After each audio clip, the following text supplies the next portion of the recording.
All right, what is going on, all you lawn care and landscaping enthusiasts out there? My name is Jack Duncan. Welcome back to the Green Collar Podcast. I appreciate every single one of you checking out this video. I know we've been in a little bit of a hiatus. I apologize. I made that very clear in the last podcast episode. But we are back. We are full steam ahead. Content, I'm passionate about it again. I'm inspired. I'm watching other people do their thing. I just am getting so many ideas. I'm getting the creative juices flowing, if you will. But I'm very excited to be back. I'm very excited to be doing more content, talking about the industry that we love, but also talking about personal growth.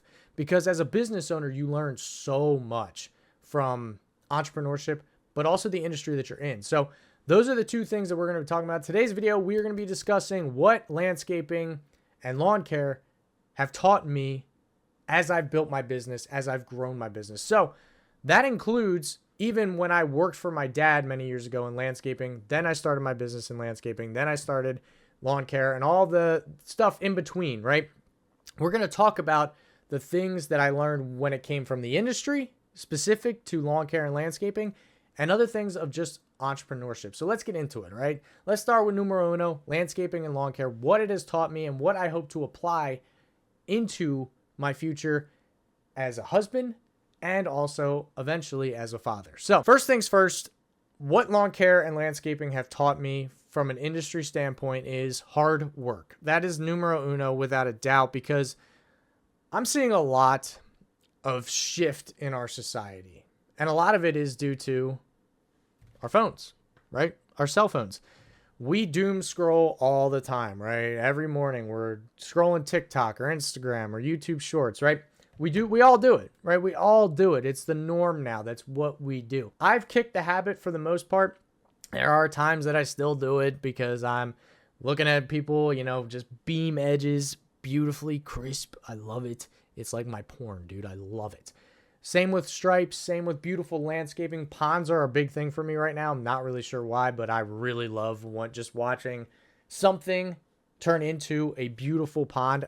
For all you guys that are doing that shit, teach me. Seriously, I want to do it. Like I cannot get enough of it. But same with hardscaping, right? Hardscaping, I love seeing these beautiful patios, these beautiful outdoor, like spiritual places, basically, man. Like they're seeing fireplaces built into stone walls. It's just, it's so cool. It's like my porn, like I said. So what we doom scroll on these things, right? We look at things when it comes to sports, music, entertainment, whatever it is, we are all glued to our phone. And what I'm noticing a lot for men, because the majority of the people who watch my channel are men, because that's basically our dominant in our industry, which I don't think personally. I think there's a lot of really successful women within our industry. One of my employees is a woman and she is awesome and she knows way more about flowers and things like that than I do. And that's something that I want to kind of change within our industry, but mainly it's men. And what I'm noticing within younger men nowadays is this.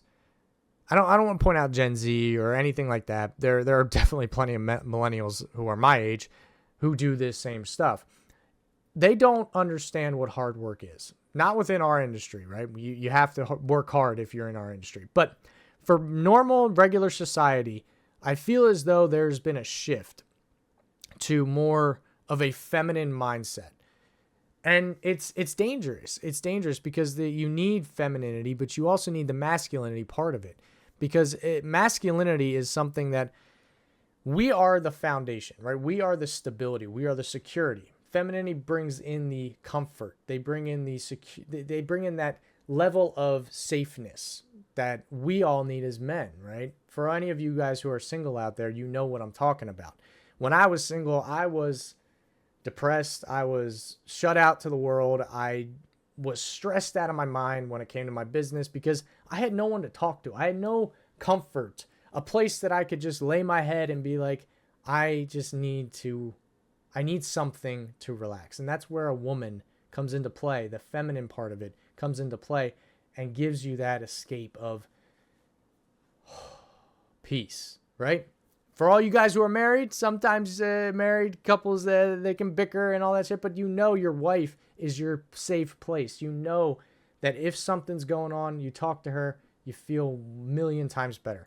I know that's how I am with my future wife, right? My future wife is my best friend. She is my everything. And every time that I have stress, this year specifically, I've gone to her and I just said, I need you just to talk to me, because I don't need you to fix it. I don't need anything to fix it. I sound like a woman right now, right? That's what women do, right? I don't want you to fix it. I just want you to listen, right? We all have heard that if we're in a relationship or getting married, or you are married for many years. I don't want you to fix it. I just want you to hear me. And sometimes we need that.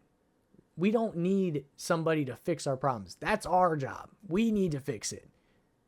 But sometimes you just need that security, that safe place to land and just say, I need to bounce this idea off you, or I need you to just be my escape from all of this stress that we are all drowning in. Because as men, we are drowning in stress. Every thought, and I don't have to tell you, every thought that goes through your head every single day is, how am I going to make enough money? How am I going to support my family? How am I going to support my kids? How am I going to support my future kids? How am I going to help my parents when they get too old and they can't do it?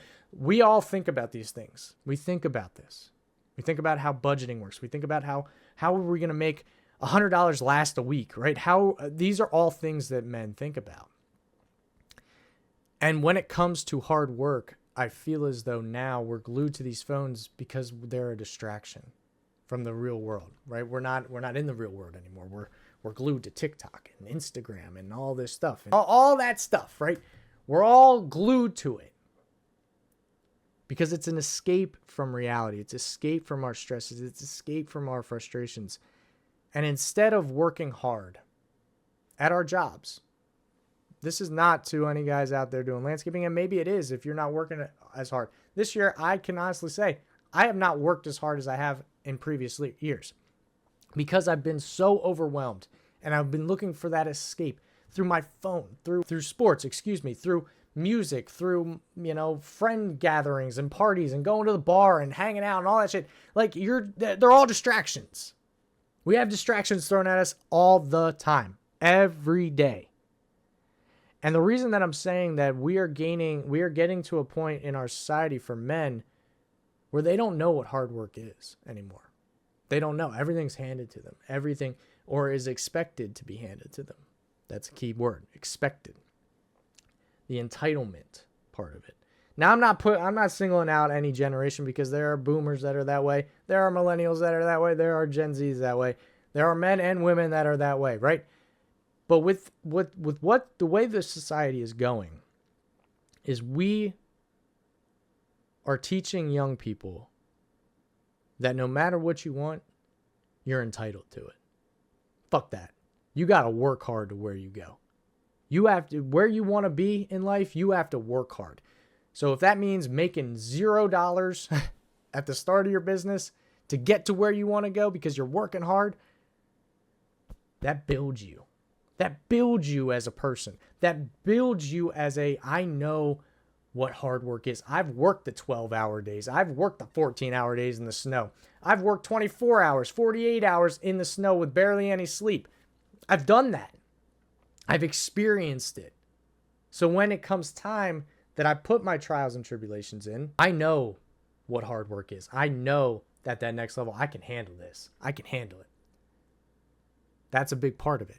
Is I know I've learned from working hard outside, slinging mulch or installing new plants or installing new trees or mowing grass for 12 hours a day, working your ass off in the blazing hot sun. Once I get to the point of I don't have to do that shit anymore, but I have to handle all this new shit, like answering emails or making sure new leads are coming into our business or whatever it is that you do. When you get to that point in the next level of your business, I can handle this. I've worked hard. I built that foundation within me. And I feel as though we're getting to a point in our society where we don't have hard work anymore. You don't have to go through that anymore. And that's scary, man. I remember there were days when I worked for my dad and I was 16, 17 years old. I was a little shithead, truthfully. But what I learned from that experience of working, even as a 16, 17-year-old over summers, 8, 9-hour days because we had a shit ton to do, I was all right with it. I was cool with that. right? Like, I'm good with that, man, because it taught me when I started my business, like, hey, this is what you got to do to get to where you want to go. This is the kind of work, this is the kind of effort that you have to put in to get to where you want to go. And it's one of the best things that I've learned. And a lot of blue collar guys will tell you the same thing. And that's something that I hope one day that I can teach my son and daughter to say, listen, even if I make it into money, right? Even if I'm a millionaire, multimillionaire, right? I want you working at McDonald's or Chipotle or whatever small, job, part-time job there is, so that I got to work. I got to work hard. So that when you get to a position of, okay, I'm in a job that matters now, I got to work hard. I got to keep climbing the ladder. Or they start their own business. I got to put the hours in, because I know and I knew that I can handle it from an early age. That's something that I want to bring into my future life, and something that I've learned throughout the years from specifically lawn care and landscaping work. The other thing from that industry that I've learned is I learned something. I know that sounds weird, right? Like, oh, I learned that I learned. Oh, what the hell does that mean, Jack? It means I learned a skill. I learned a skill within landscaping, right? Lawn care, most people can do it, right? Most people mow their own lawns. People that don't, thankfully, they have us to mow their lawn. But there is an art to it, because you have to know what heights, what kind of grass you're mowing. You have to understand your machine that you're on. You have to understand when to cut, when not to cut. And you have to understand what goes into it, right? There are nuances that you have to learn within lawn care. But with landscaping, it's a totally different thing. You have to know what plants are what. You have to know when the right time to prune them is. You have to know what kind amount of water. Does this plant go in shaded areas? Does this plant go in sunny areas? There is so much nuance to landscaping that I've been able to learn through my father and through YouTube and just researching and reading books about it. That's something that I'm so thankful for, that I now have a skill set that when my friends, who then will own homes, go, hey, Jack, can you tell me what plant this is, and should I be on the lookout? I just had this recently happen to me, actually. One of my buddies, it was about a month ago, actually, they moved into a new apartment, and they have 2 small children, right? Well, they technically have 3, but one's a baby, right?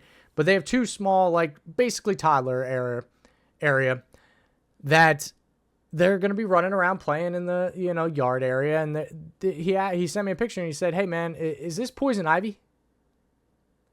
And I kind of was taken back by it, like, wait, you don't know what poison ivy? You've lived in Pennsylvania your whole life and you don't know what poison ivy looks like? What? But it's true. Most people don't know what poison ivy looks like. And it blew my freaking mind, dude. I was like, what? You don't know what poison ivy looks like? But I had a skill set that said, no, dude, that's not poison ivy. That's just regular old ground cover. You're fine. Leaves of 3, leave them be. That's my motto with that. It's a skill set that you learn, and now that I have, and people can talk to me about and ask me questions on, that I know I have the answers to. And that if this business thing doesn't work out, I could start a podcast talking about these specific things and teaching people, right? Or I could go to a landscape company and say, hey, man, listen, I ran a business in landscaping, didn't work out, tell them why, right? And just say, I have years of experience within this industry. I could get a job at any landscape company out there because I know who they hire, which is most people don't know what the hell they're doing. They just need hands. But for me, I have all this experience. I have all this knowledge. I have this skill set now that I can say to an owner and go, hey, man, listen, I could be a crew lead. I know what I'm doing, right? Or I could be a landscape manager. I know what I'm doing. And I'd get hired like that because I have a skill set, I have experience, and I've worked hard to gain that experience. So those are a few things that I've learned from the landscaping world that I am truly thankful for. Like, it's changed my life. Like, my future mother-in-law has asked me to help her re-landscape the front of her house. If I didn't have that skill set, I would be like, I have no idea. I'll help you put the plants in, but I got no input for you. But she's picking my brain about what plants to put in. It's a shaded area, not shaded area. Like, that's all really awesome for me to then say, yeah, I can help you out. It's a skill set, but you can also make money from that skill set if need be in the future. And that's something that I'm very thankful for, that my dad kind of pushed on me, that I didn't know if I had an interest in until I started really doing it and really learning. Another thing that I learned from landscaping, specifically landscaping, but also in lawn care too, is creativity. And what I mean by that is when you're designing a landscape project, right, for somebody's house, you're the person that's bringing their dream to life and then maintaining it and all of that. But if you are bringing that vision to life, you have to be creative. You have to get creative with it. You have to understand what you're doing, obviously. But once you do know that knowledge and now you're in that position, you have to get creative with it. You are now the artist. You are designing this for them. And it's a skill set that I'm super thankful for, because I'm actually taking what I've learned from landscaping and implementing it into my social media presence, into my YouTube, into my marketing campaigns, because I've allowed myself to be creative there. Why not here? Right? I've opened my eyes to, I was never a creative person when I was younger. I just wasn't a creative person. I kind of played soccer and went to college and didn't know where the hell I was going in life. Wasn't very creative. Didn't have these amazing ideas. I wasn't educated. Like, I didn't care. But then landscaping opened the door for me to be more creative. And when I mentioned my ideas to my dad or my employees, they're like, oh, I love that. That's awesome. Or customers. If I say something to a customer, they're like, oh my God, I didn't even think of that. That's beautiful. I love that idea. That only empowers your creativity. And what I want to do is take what I learned from landscaping and also lawn care with stripes and diamonds and things like that into other parts of my life. Whether it's in new hobbies or within voltage, right? That's a thing that I'm applying to voltage, getting creative and enjoying it and having fun with it. Because creativity is fun, man. But it's such a powerful thing, right? That I've learned through designing projects, through designing what properties could look like or what lawns could look like if we did it this way or that way. The sun's going to hit it here. Like, that applies into filming. It applies into thumbnails. It applies to so many things within marketing. That is exciting to me, that I've learned just by doing things within the landscape world. So from entrepreneurship, let's go to the second thing that I mentioned, entrepreneurship. What I'm taking from just owning a business and what I've learned and what I've failed at that I'm learning from now is you have to bet on yourself. And this is personal growth, right? It's something that I think a lot of people really struggle with in our world, is believing in yourself and betting on yourself. Because a lot of us, maybe it's schooling, maybe it's coaches, maybe it's, your band teacher, whatever it is, right? We've had people tell us, you're not cut out for this. You're never going to be good enough for this. Or you're not smart enough for this. Or you're not good looking enough for this. Or whatever it is. There's so many things that we've been told, whether it's from important people in our lives like coaches, like teachers, or ex-significant others, or whatever kind of people in your life have told you these things. But they have. We all have. We've all heard and had our insecurities pointed out, right? But when you go into business for yourself, you have to bet on yourself. You have to buy in to what you want to do. And it's a hard thing to do, man. It's one of the hardest things you can do, because a lot of us, we feel that we're never good enough because we're told that. That's what society is there for. That's what schooling is there for, right? If you get an F in a project, right, you're not good enough. You're not smart enough. They never tell you, hey, man, what if you did this way? Maybe you'll get a better grade. Instead, they give you an F and say you're a failure. Try again next time. We've all been told this most of our lives. We've had our insecurities pointed out, like I said. So when you go and you decide, I want to own my own business, I want to do it, I want to be an entrepreneur.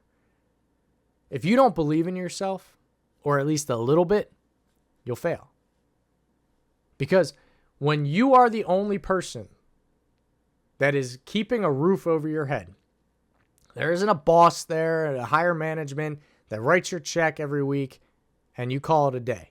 Where you are looking at the expense report and your revenue and you're going, shit, how the hell am I going to make this work? When you're in that position, you learn a lot about yourself. How much you can take, how much you are willing to put in and suffer. When you go into entrepreneurship, you suffer. There are different kinds of suffering when it comes to entrepreneurship, different levels of it. But if you don't believe in yourself, just even a little bit, you'll never go anywhere. And that's something that I had to get right with when I started my business. And as I've scaled my business, I also had to keep believing in me. Keep believing in the ambitions that I have and the goals that I have. And sometimes it's really, really hard to do. This year has been a eye-opening experience for me because I've lost that to a certain extent. And I almost closed my business. I'll be completely transparent with you. I almost closed it. I said to Rachel, my future wife, I was like, I'm done. I'm done. I can't do this anymore. I'm done. But I did not do that. Instead, I refocused, I bought in, and I believed in myself and pushed myself to keep moving forward. And it's one of the greatest things that entrepreneurship has tested me on. Because life is a test, right? We get tests thrown in our face. We get opportunities thrown in our face. And you decide what you are going to do with those opportunities. Sure, you could take the easy way out and just get a job and do the standard American life. But you have bigger goals and ambitions than that, and you don't want to work for somebody else. You want to bring your dream to life. Well, you have to buy into that. If it's only up here and as a dream, I don't like that word. I don't like dreams. I like goals. Goals are where you want to be. I have a list of goals. I need to check that one off. I need to check that one off. I need to check that one off. But if you don't believe that you can, you'll never get any of these goals achieved. Because it's hard, dude. Entrepreneurship is hard. And it's very, like I said, you suffer a lot. Up here, physically, but mainly up here. It's a lot of stress. It's a lot of thinking. So one of the things that I'm so thankful for that I've learned through entrepreneurship is it taught me to believe in myself and bet on myself in any situation, whether it's work or in my personal life. I learned boundaries from entrepreneurship. I learned to say no to certain things and cut out some people in my life that were giving me nothing in return. And that's something that it's hard to do. It's hard to do, man. And I'm just super thankful that I've gotten to a place. And guess what? My business and my personal life will test me again. Because that's what life is about. Tests and opportunities thrown in your face. Do I take it? Do I not take it? I don't know. We don't know. That's the tough part, is we have no idea what to do.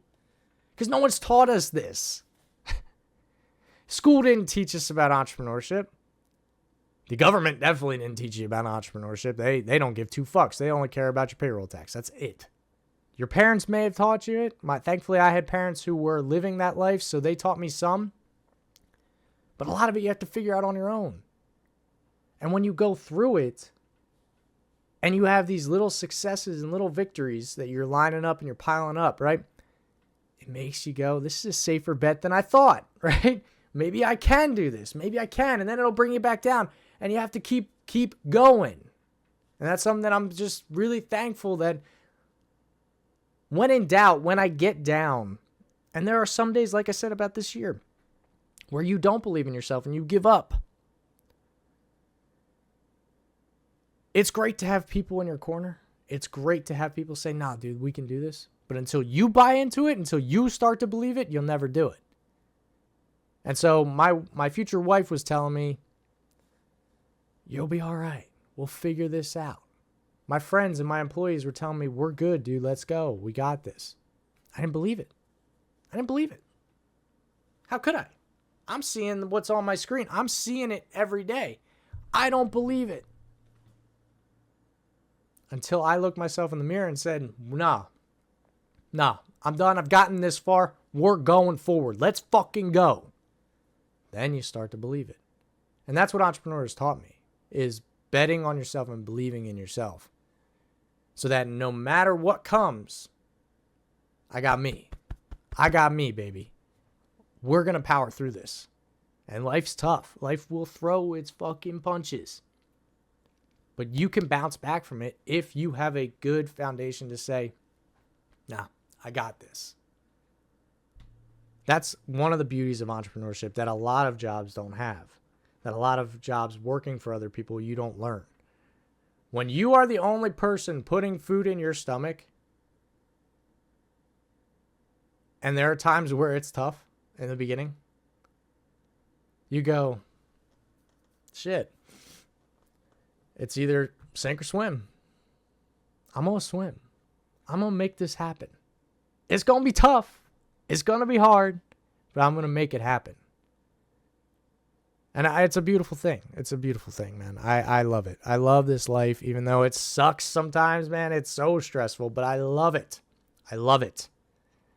And I'm so thankful that I started, man. I am so thankful I didn't give up. I'm so thankful that I am keep pushing forward, because now I have the fuel and the fire to work harder, to keep going, to do new things like this podcast, like my social media, and keep spreading the message to anybody out there who says, I can't do this. Yes, you fucking can. Yes, you fucking can. I'm a shithead. I barely passed high school, bro. And I'm doing it. You can do it. There's a lot of you that are way fucking smarter than I am. Leave a comment. Help others out. But believe in yourself. Because not only will it build your business and help you get through the hard times by buying in and betting on yourself, but it will spread all throughout your life. So if you're in a bad relationship, you're like, nah, dude, this isn't right for me. I'm out. Bye. I need to be with the right person. Family members are taking advantage of you. Maybe you used to be like, well, they're family. Fuck that. If they're taking advantage of you, bye. Not dealing with it. I got me. I got me to focus on. I got my life. Entrepreneurship teaches you that, because you're on an island, dude. You are by yourself. And if you aren't right with you, you better get right quick, or your business will go under. Guarantee it. I can't say I guarantee it, but I will say it's very tough if you don't believe what you're, because customers won't believe it. If you don't believe in the product or service that you're selling, customers won't, they can read that bullshit. They can read through the bullshit and see, this guy doesn't even believe in what he's selling me. Why would I buy it? If you believe it, customers believe it. And that's something that goes into my last thing that I'll talk about that I'm super thankful for when it comes to, I can sit here all day and talk about the things that I'm super thankful for, right? From entrepreneurship, from landscaping, from all these things, right? We can't do that. We got about 30 minutes or so to get this out. So the last thing I'll say is this. I used to be very insecure when it came to talking to people. When I was a 17, 18-year-old, I was very shy, very quiet, didn't like who I was, and I didn't think other people wouldn't like who I was. So I kind of kept my mouth shut, and I just kind of went through the motions and really didn't let my personality, I didn't really come out of my shell, let me put it that way. Right, until I was about 23-ish, maybe 20, 21-ish. And the reason I'm talking about this, that entrepreneurship has taught me, is how to talk to people. When I started my business years ago, I had no idea how to talk to customers. I had no idea how to sell a product or service. I had no idea what I was doing. I had no idea. I was just kind of on a whim coming up with things to say. And as I was doing it and learning through experience, I got really good at it. And I noticed that, wait a minute, these people they're trusting me to do the jobs that I'm lining up. This is amazing. This is awesome. And I'm getting to know them on a personal level. I'm meeting their kids or their dogs or what have you. And I know them on a first name basis now after a few interactions. This is awesome. I never used to be this way. I learned how to communicate through email, through text, through phone conversation. I hated talking on the phone. I still do to this day. I hate talking on the phone. But my business, I had to. You have to be forced into these tough things, man. When we are forced into things that we don't like to do, we become really freaking good at it. Okay? Not that some of you are naturals at it. I'm jealous.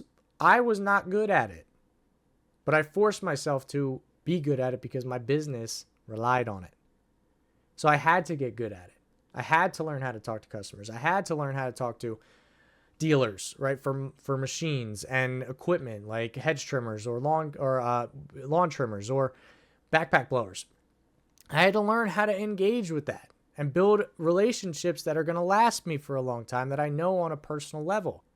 I'm so thankful that I learned that skill set and put myself out of my comfort zone into a spot where I had to do this or my business would fail. And it built my communication skills. And the beautiful thing is it built my communication skills through many years. And it's now bled into my relationship, into now my marriage and my friends. And I learned how to talk to my friends in a much politer, better way. I used to be a very angry individual. But when I learned these things and learned how people react and how their feelings matter and how I have to communicate to not only get a sale, but build a reoccurring customer relationship with this person.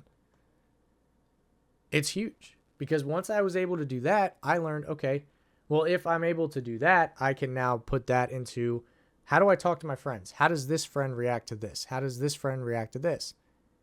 My friendships started to become stronger. And then when I met Rachel, my future wife, I was able to communicate as I was learning more about her and how she reacts to things and what triggers her. I knew, okay, this is how I can handle this situation. And that all stems because I learned how to talk to customers. That's how I learned how to communicate correctly when it comes to an individual to keep a relationship strong. And if you don't think a customer relationship is important in your business, you're wrong. You're just dead wrong. Because if you have one customer, one-off customer, maybe it's a landscape job, and you're only doing it one time, why? Why wouldn't I build that relationship with that customer? Say, hey, Bob, listen, I'm going to do your landscape install. We got everything planned. We have the design. You approved it. We're going to do it, right? But if you want, we can also maintain it. And if you have built up a rapport with this person, this guy named Bob, they're going to be like, absolutely, Jack. Of course. We were already thinking about doing that. Oh, but by the way, my house really needs to get pressure washed. Is that something you guys could do? Absolutely, Bob. We could take care of that for you. You are in the service of helping other people who cannot do other services like landscaping, like hardscaping, like lawn care, like pressure washing. Most people don't want to get on their ladders to clean their gutters. It's dangerous. So they hire other people. You build your connection with your customers and watch how you talk to people, and your skills in communication get better and better and better. And then now you're having meaningful conversations with your friends, with your family, and with your significant other. And now you are a great communicator, and believe me, those people will be so thankful for it. It's one of my favorite things that I have built up within myself is I now understand how to talk to people.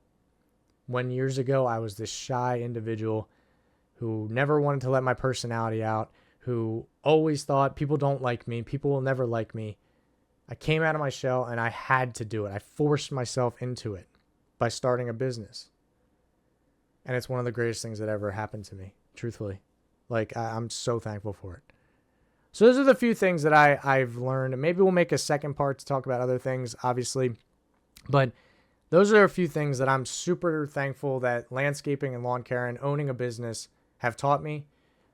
It's also just taught me responsibility and accountability. That's a big one. Is responsibility and accountability is so important, because when you are accountable for the mistakes that you make, whether it's to your friends, your family, your significant other, your business, sometimes it's state and local or government things, you made mistakes on your whatever, you have to own it. When you are able to take accountability, people respond so much better when you are the guy that's going, I messed up, but I'm going to learn from it. If you continue to do those mistakes, then there's a real problem. You're not learning. But if you are able to go, listen, I thought it was, dry on that property. We ran a mower through it. It wasn't dry. We got stuck. We left a rut. But don't worry, we're going to fix it. No charge to you. We're going to fix it. That's on me. That builds such a trust with your customers. And it's something that you can take from your business that you do with your customers and put it into your real life with your significant other or your friends or your family or anybody that you come into interaction with. It's such a beautiful thing when you are able to go, I messed up, but I'm going to make it right. I'm going to make this right. And we're going to do it better next time. And do it better next time. It's something that is so universally entrepreneurship that I learned from specifically owning just a business and interacting with customers, because mistakes happen. You're going to fuck up. You don't know everything. It's okay as long as you right the ship. Okay? That's where I'm going to leave you today. Thank you guys so much for watching. I really do appreciate it. Like I said, I am super passionate about making content, meaningful content again, and building a community of like-minded individuals in the comments below. I'm just so passionate. I can't say it enough. But thank you guys so much for watching this video. Be sure to leave a like. It really does help out the channel and the podcast. Get more ears out there. Share it with your friends who are also in this industry, who want to join our community and just talk about the shit that we go through and talk about lawnmowers, talk about equipment, talk about landscape ideas. I love it. And business models, anything, dude. I'm open to it. Leave a comment down below. I love to get to know you guys. Thank you guys so much for watching. It really does mean a lot. And I'll see you guys in the next one.